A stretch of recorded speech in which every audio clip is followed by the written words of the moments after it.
আসসালামু আলাইকুম বন্ধুরা। বন্ধুরা, আজকে আমরা এখানে আসছি এই যে ক্ষেত বাড়িতে আপনারা দেখতে পাচ্ছেন ক্ষেতগুলো অনেক সুন্দর। আর এই যে লিটনও এখানে আসছে।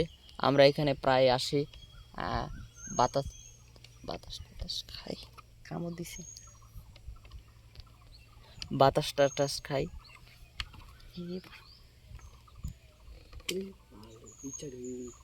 আসলে খুব চাটি হয়ে গেছে লিটন।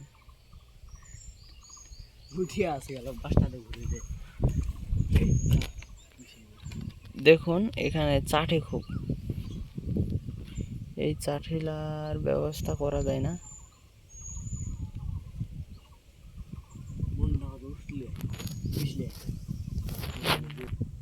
তো বন্ধু, এই ছিল আজকের ছোট ভিডিওটি ভালো লাগলে অবশ্যই লাইক শেয়ার সাবস্ক্রাইব করবেন এবং এরকম নিত্য নতুন ভিডিও পছন্দ করে থাকলে অবশ্যই আপনারা চ্যানেলটি সাবস্ক্রাইব করবেন। সবাই ভালো থাকবেন, সুস্থ থাকবেন। দেখা হচ্ছে পরবর্তী নতুন কোনো এক ভিডিওতে। ধন্যবাদ।